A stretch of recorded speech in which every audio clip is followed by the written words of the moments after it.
Carson Beck has finally found his safety net.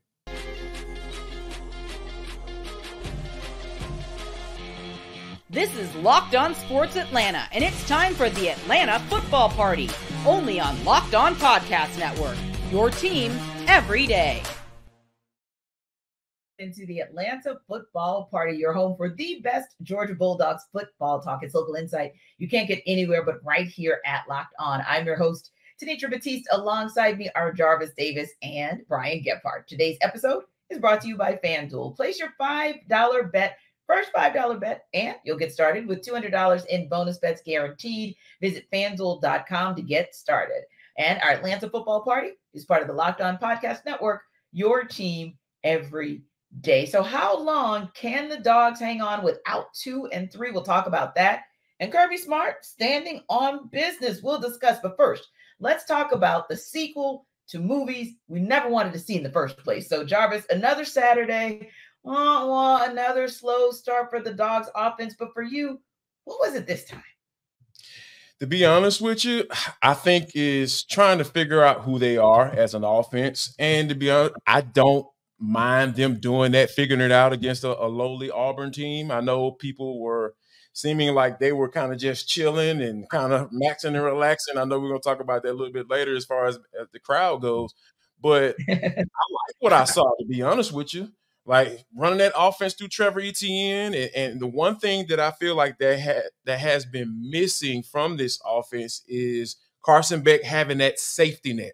I feel like Trevor Etienne can be that guy. Now, you know what I'm saying? Because when you don't see anything downfield and instead of forcing a throw, you got your little check down to Trevor Etienne. And we saw it throughout this entire game.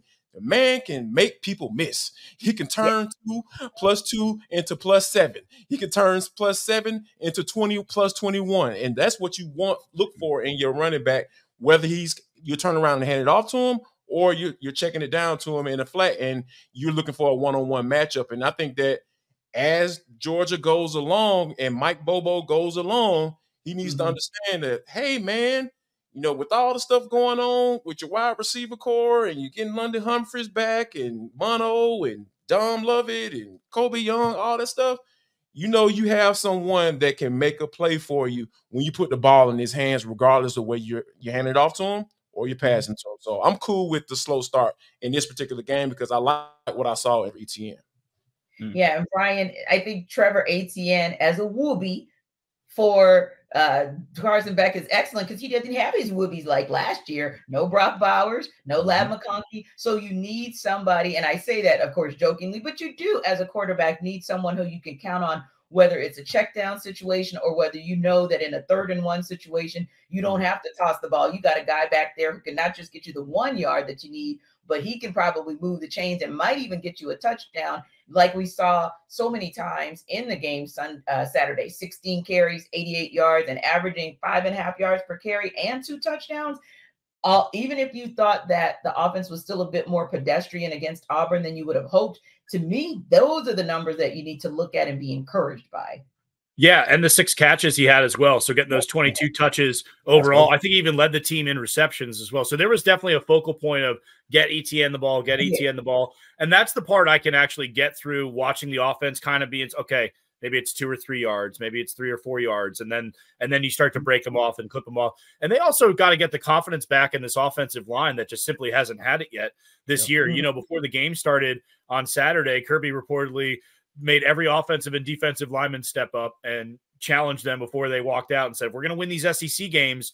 It's going to be on you guys getting down into it. And there was parts that they needed to do better too. Some short yardage situations where they needed 2 or even 3 times to be able to get it, that 1 or 2 yards. So they're still working themselves into being, all right, what kind of unit are we? Are we going to be a pretty good offensive line? Or are we going to be this group that's able to just smash opponents? And because that was one of the things going in to the season that you were going to be like, okay, this is one of the best offensive lines that Georgia's been able to put together. There's been so many good recruits. The size of these guys, we always see it every signing day and every recruiting period. It's like, look how big these guys are. The thing for me on the offense that was most frustrating was the lack of pushing it down the field, the lack of challenging the offense down the field. Because it was one thing about all right, kind of finding the identity. Etienne's probably the go-to guy. Feed him, get him the ball. I liked all of that. And I like them going tempo at certain times as well. But pushing the ball down the field more. And you saw it with Colbie Young when he threw it down. It was like a 27-yard gain, then a handoff to Etienne. It set up inside the 5, and then it was a touchdown. And I just want to see a little bit more of that, a little bit more willingness to, okay, what can we do? Because we saw it in the second half of Bama. We saw it in spurts at Clemson, and we saw it for literally one play against Auburn. So I'd like to see that more moving forward with this offense. And the thing about that, BG, that's why I feel like it's so important for them to establish Trevor Etienne as that guy, right? Because once guys start coming up, once guys start keying in on those check downs, once guys start putting 7, 8 men in the box, that's when you get those opportunities, easier opportunities to push the ball down the field and you kind of take away all of the Carson Beck mental, what's going on in his mind to start games. So once you establish that run game and you get into the whole play action, I think I saw a little bit more 12 personnel than we've been used to seeing, going back to the whole Todd Monken days and those things. I feel like that's what Georgia has found success. I understand people want to spread it out and throw the ball all around the yard, and I think that's cute and all. But when you're in teams establishing identities are year to year when it comes to that, especially in college, because you got so many moving parts when it comes from a personnel standpoint. So I feel like if they can establish themselves with Trevor, continue to establish themselves with Trevor, and then you are making it easier for Carson Beck to take those shots down the field. That's where I feel like Mike Bobo will be able to get some traction with this offense as they kind of continue to go through this hard SEC schedule.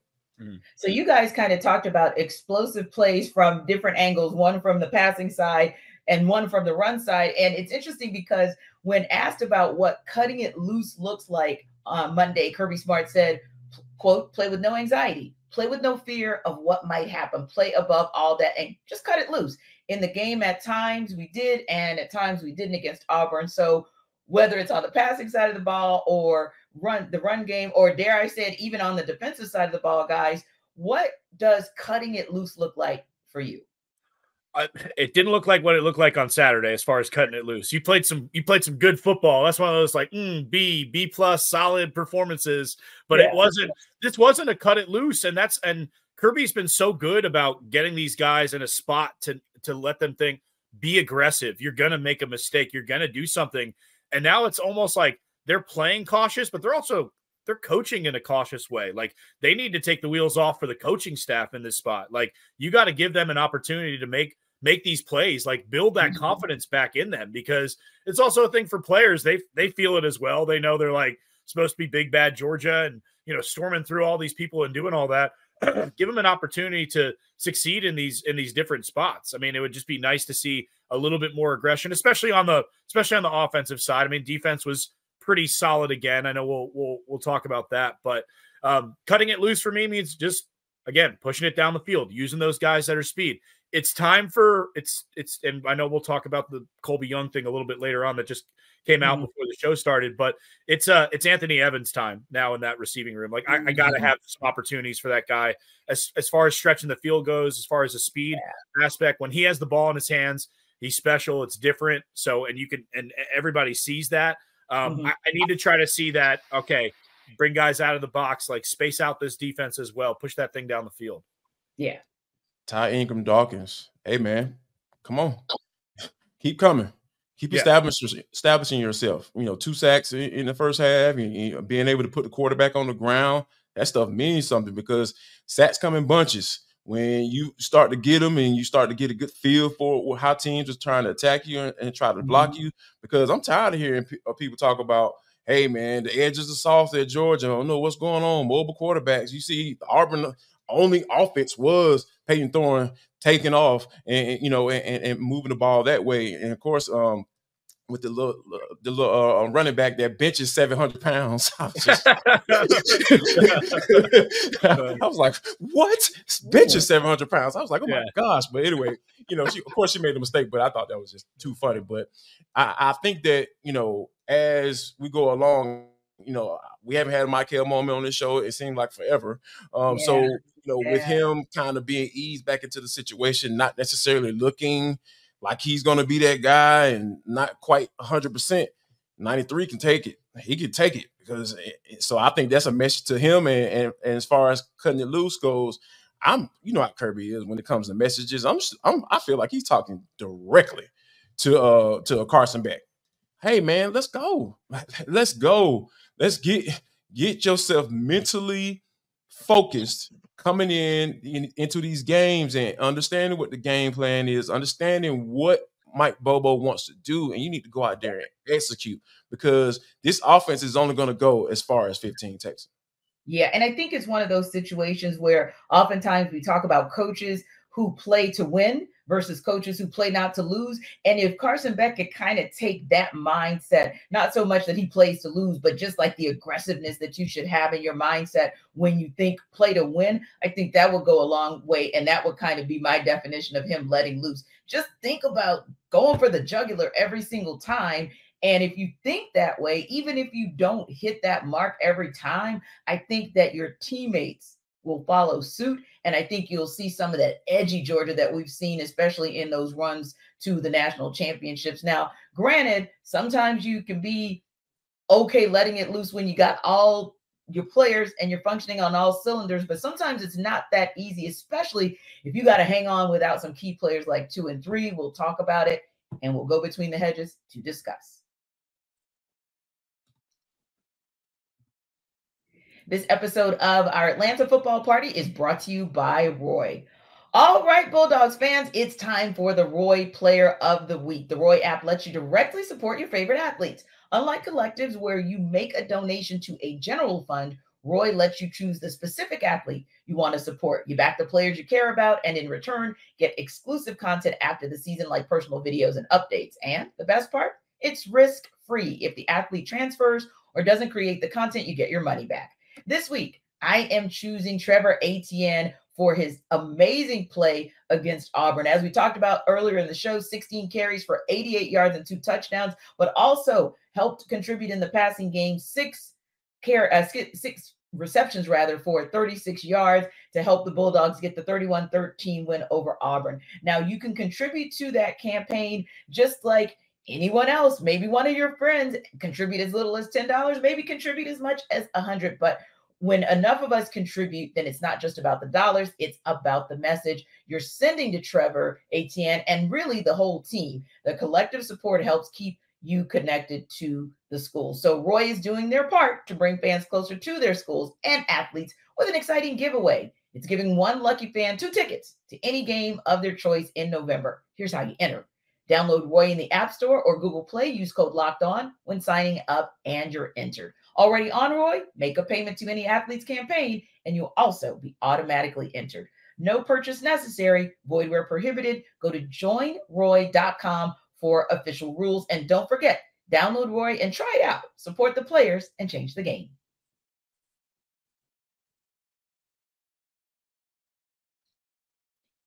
All right, guys. Smell Mondon missed the Auburn game, was in a boot and on crutches. CJ Allen, of course, got banged up in that game. And Kirby Smart didn't really give specifics on their status, but said, quote, "We hope to get him back soon," of course, meaning Mondon. Didn't give any specifics on CJ as well. So for you, Brian, how long can the Dogs defense hang on with their inside linebackers down when you think about all the other injuries they're dealing with? Right until October 19th at 7:30 p.m. in Austin, Texas. Right until that moment in time, they can hang on until then. Because Mississippi State, this is not a very good Mississippi State team. This is one of the lower end SEC teams, kind of around that same Auburn. They probably don't even have the same skill players as far as quarterback, running back combo, and a handful of other guys on this team. So Smail Mondon has another day of a get right situation. Also, it'd be nice to see. I know this is something you and I were talking about on Saturday, T. Michael, it's also that spot of, are we going to do this week in and week out now where he's playing maybe 20, maybe 25, maybe 30 snaps on defense and being 75% of himself? Because in the long haul, it's not going to play out. And I know if you can go and all that, but I think it's also time to consider, okay, what's best for our team long-term this season and what's best for him. That's the other thing as well. Yeah. So, I think you're in that spot with Michael and Schmale where it's like, okay, rest up this week, do what you can, get the treatment, go through all the stuff, but you don't need to go through all the rigorous practices and bloody Tuesday today and all that type of stuff. Like, you don't need to be doing all that to get ready for Mississippi State. Need you right for Texas on October 19th. Yeah, I think you make a great point there, BG, because we saw what happened in that Texas A&M game where one of their key D linemen went down at the end of the game when that game was well in hand. Yeah. And sometimes, you've got to make that decision. And I know it's difficult, JD, for Kirby, because you do have to think about your championship hopes and dreams this season, but you got to think about those guys and their future in the NFL. And I know he does that. I know he tries to think about both, but it's not as easy when you're looking at not just Smail Mondon and CJ, but you're looking over your shoulder and it's like 7 other players who are down or who are banged up, and you've got to make those decisions for how you're going to handle it for the future. Yeah, and at the end of the day, though, this is a long season. You're talking about potentially 17 games if you make it to the national championship game with this 12-team playoff going on. So I think it's a little bit easier than in years past, right? Because there's some leeway with losses. There's some leeway with being concerned about not being able to get in because you lost one game. So I think there's just a little bit more cushion, so to speak, that Kirby has to play with now that he's had dealing with all these injuries. And I think, and I'm with BG, like if Michael is not a 95%, like he just doesn't look fully healthy, just from based off of what I've seen, throughout his career. So I think Kirby probably needs to have that conversation. Like, hey man, here's what we need to do. I'm going to sit you out, and we're going to get you ready and get you right for October 19th, like BG mentioned, and because that's when we're going to need you. Not saying that Mississippi State is some children of the poor clown school. They're still in the SEC, but you have to prioritize things. And I think the priority for Michael personally and for this team is to be healthy in these big games that they got coming up, because you got Texas, you got Ole Miss coming up pretty soon as well. Those are some big time road games where you're going to need your big time players to step up.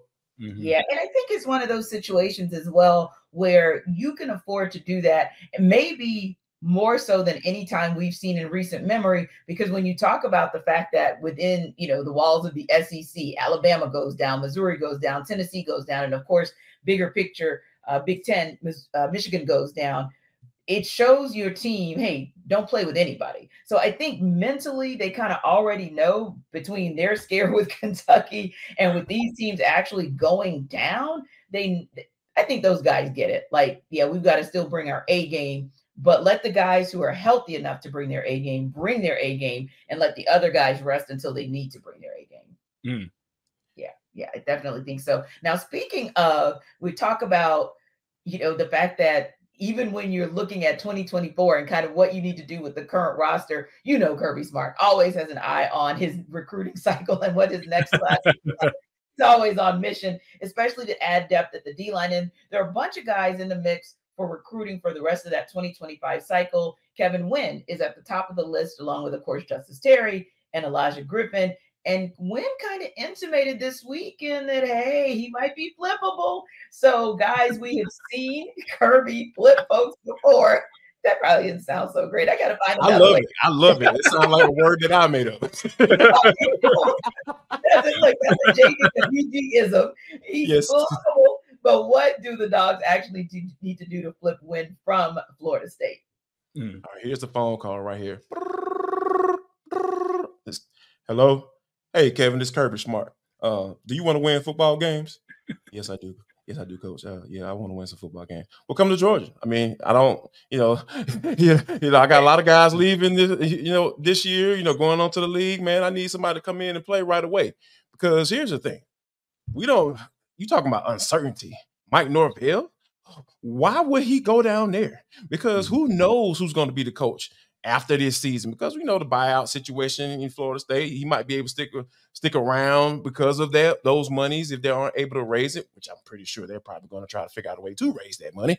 But you don't want to go down to a program that's a lame duck coach, a coach that lost to his former team in the Memphis Tigers. Well, you know how much of a barn burner that program is, So when you think about it from that aspect, just quality of program, quality of life, and plus, he from around the way. I got a little ties down there in Greene County, Greenbow, Georgia.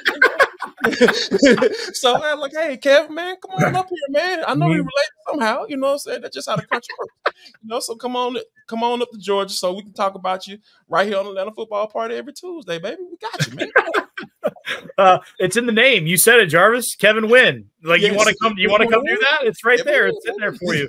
Part of it is just let that season play out with FSU. Like, if you want to see what's going on there, like to what Jarvis is saying, it's pretty messy right now. So it's like you just want to watch what's going on there every Saturday. And it's also just a campus visit. Bring them for the Tennessee game. Like, that'll be the one on campus that you'll want to be at. And that game's going to have a lot of juice and mean a lot, and might be a playoff elimination game type of thing at that point in time as well. The other thing I'm doing on that phone call too, Jarvis, is saying, like, Trayvon Walker, Jalen Carter, you seen Jordan Davis, Devontae Wyatt, and the names just keep going and go. Like, we got a guy that a casual college football fan didn't even know who he was, and he was the #1 pick in the NFL draft. Like, that's what we're doing down here with the defense. Those are all first-round picks too, BG. Yeah, and I mean, that's just the first round.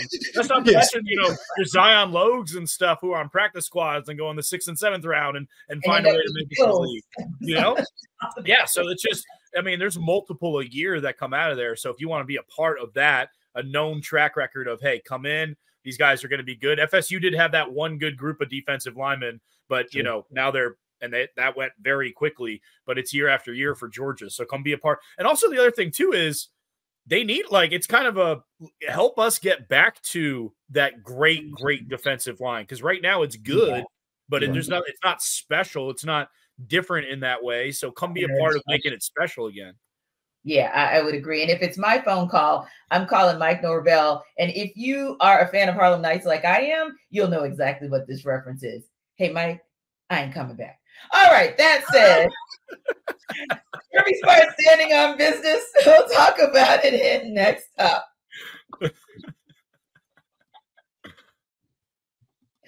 This episode of our Atlanta Football Party is brought to you by FanDuel. Hey, NFL fans, we are 5 weeks into the season, but you can still get big returns on FanDuel, America's #1 sportsbook.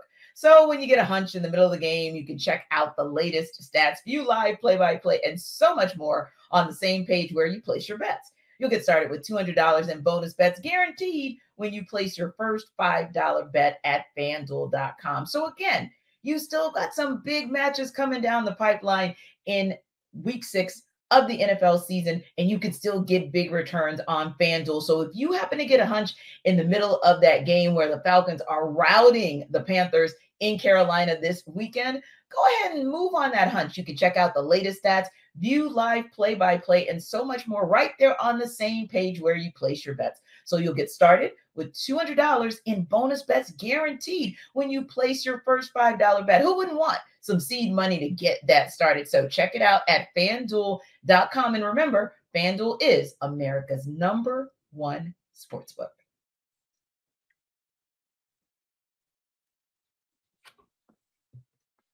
Locked On Sports Today is a free 24/7 sports streaming channel that's programmed for you every day to bring you the biggest stories without all the noise. Locked On Sports Today brings you can't miss analysis, opinions, and news, streaming 24/7 on YouTube or the free Amazon Fire TV channels app, part of the Locked On Podcast Network, your team every day. So Kirby Smart issued a bit of a challenge to the Georgia fan base Saturday. He said, quote, "To be honest, I'm a little disappointed. I'm probably disappointed in our fans for the first time. I thought that there was really a lack of affecting the game, crowd noise with passion and energy." And then when he was asked about it during his weekly presser Monday, Kirby doubled down and said, quote, "I stand on what I said." Well, Kirby said what he said.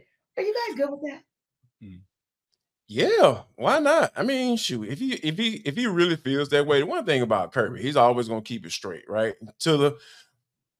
until a certain point, as far as like not sounding crazy, you know, and not really going off on media that he really doesn't like. And you could tell that the ones that he really doesn't like, you know, I ain't gonna name his name, but y'all know what I'm talking about. Back to you. A little bit. Yeah, there we go. I appreciate that. But yeah, I think that this is if he feels it, because he feels it. He feels the atmosphere. He's a former college football player. He knows what time it is. He knows if the crowd is into the game to start off from start to finish. He understands that people in them are just chilling, trying to figure out where they're gonna go, get drunk at the end of the night, you know, after the game. You know what I'm saying? So, like, if you feel that way, I'm all about shooting it straight. Like, kind of how I try to live my life. So yeah, if Kirby feels like, man, yeah, I didn't know y'all were even there. Say it. Yeah. Call them out, because guess what? They calling him all type of names for these slow starts and Carson Beck and Mike Bobo, fire Mike Bobo, all that stuff. He hears. I'm sure he hears those rumblings. So yeah, if we're gonna be straight with each other, because that's how the relationship works. That's the only way it's gonna work. So fans need to be better. Hey, and yes, I know I have to worry about coaching football, and I'm gonna make sure my guys are gonna be all right as well. Yeah, it was really important that he added that part right at the end where he's like, I know we got to be better too. Like, it was one of those two, like, I'm going to challenge you to challenge us, to challenge them. We're all in this together. A couple of things with this. This is straight out of the Saban playbook, right? This is something that Nick would do towards the end of his, you know, I'm sorry we got bored and we won 4 national titles, but I need you guys to pick it up when we're doing a noon kickoff at whatever it is. It just sucks that this was the reaction to a Georgia-Auburn game. And I know Georgia's dominated this thing in recent times. And, you know, Georgia-Auburn used to be this game every single year where it was that 3:30 CBS kick, and it was the game of the week, and it was this big thing. And it was it'd have a huge impact on one of these teams actually getting to the SEC title game or not. And now it's been 8 in a row for Georgia, and they've won 17 and 20. And it's just that rivalry is going away from it because it's in that spot. But on Saturday specifically, game was kind of boring. It was really hot out. Like, you have all those combinations. At the same time, I do like that Kirby challenges the team in that way, or the fans in that way, and almost treats them as though they're like, you know, they're the special teams unit, you know, and kind of like, all right, you guys need to get your reps in this week. I don't know if you need to hydrate more or sleep a little bit more, because it's going to be a similar game time start. It's about 45 minutes later. It is going to be a little bit cooler. It'll probably be even maybe potentially more of a blowout. So, and I think the fans will take that challenge. I mean, he's asked for that before. And there's been a couple home games too that have been kind of almost like a line of demarcation. There was the Notre Dame game where they had the lights. But the one that'll always stick out for me is Arkansas kick at noon a couple years back, and I've been to several noon kicks in Sanford Stadium, and none of them ever felt like that. And it was 10 times the amount of energy that was in the building there on Saturday. So yeah, it would be nice to see that a little bit more. And it's also kind of like, hey, don't get spoiled. We're in this together. Let's do this. So I don't mind it. I hope it's not something that winds up being a storyline again after Mississippi State this Saturday.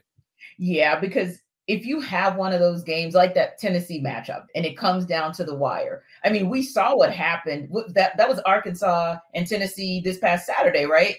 And those Arkansas fans in that final drive, especially on that 3rd down and that 4th down, I really think they shook up that quarterback to the point where everybody was saying, no, you got to get out of bounds so you get one more play. But it was so raucous in that stadium that I really feel like they became the 12th man in order to get that upset. So yeah, you never know. If it comes down to the wire in that game, those fans could be very critical in rattling that team or rallying their own team to be able to get across the finish line and get the win. Now, that's the good news. That's an easy fix, right, fans?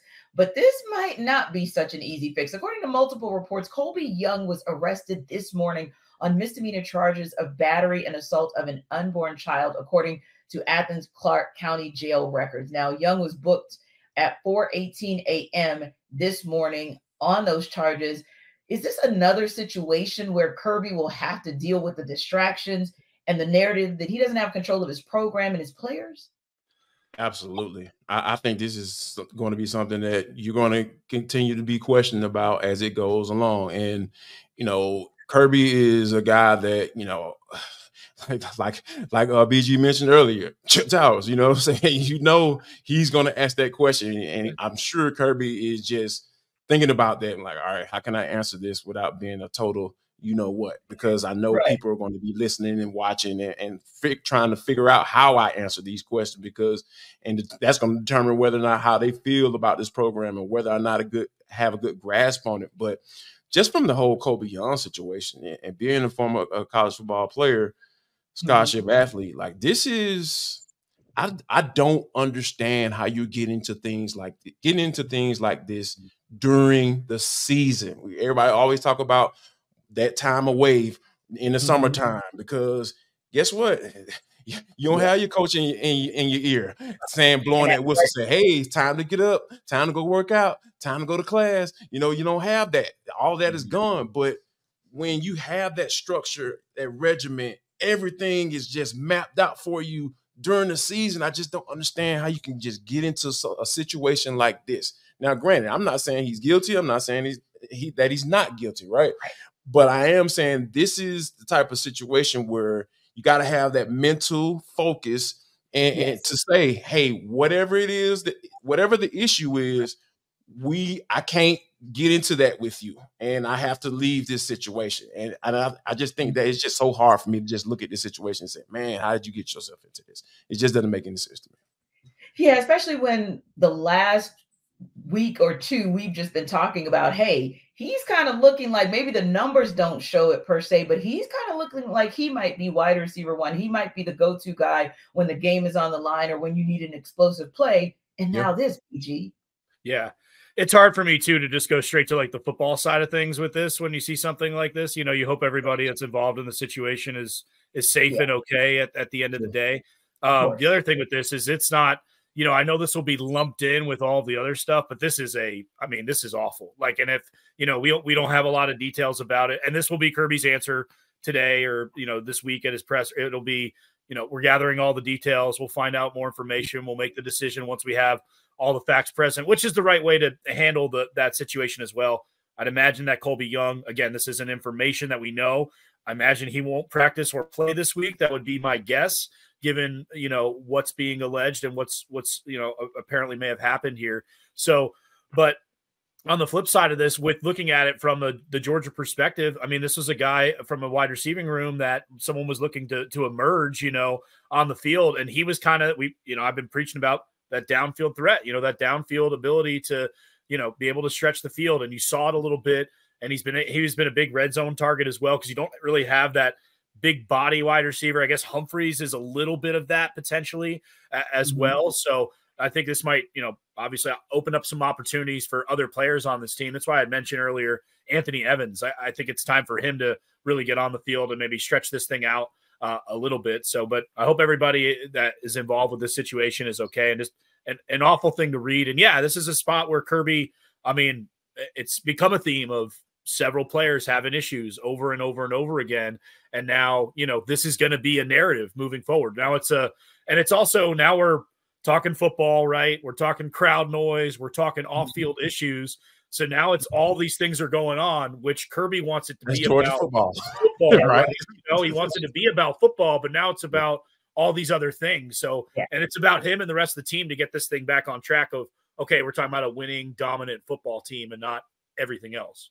Yeah, you're right. Because yesterday I chuckled as I was preparing the show, like the major headline about when you research Georgia Bulldogs, that's what came up. I said what I said. I stand on what I said. And then today, if you Google them, Colbie Young comes up, and that's absolutely not what you want to happen. But again, we just hope that all parties involved, that this somehow works itself out in a positive way for everyone. And real quick, T, this is going to be this will be a big story because it's Georgia and it's Kirby and it's all like this isn't going to be the sweep under the rug DUI, like this is gone tomorrow, or not DUI, excuse me, in terms of like a speeding or a reckless driving or something like that. You know, this is a serious thing that there's going to be several articles written about and a followed up story and a really this is going to be a news piece for quite some time.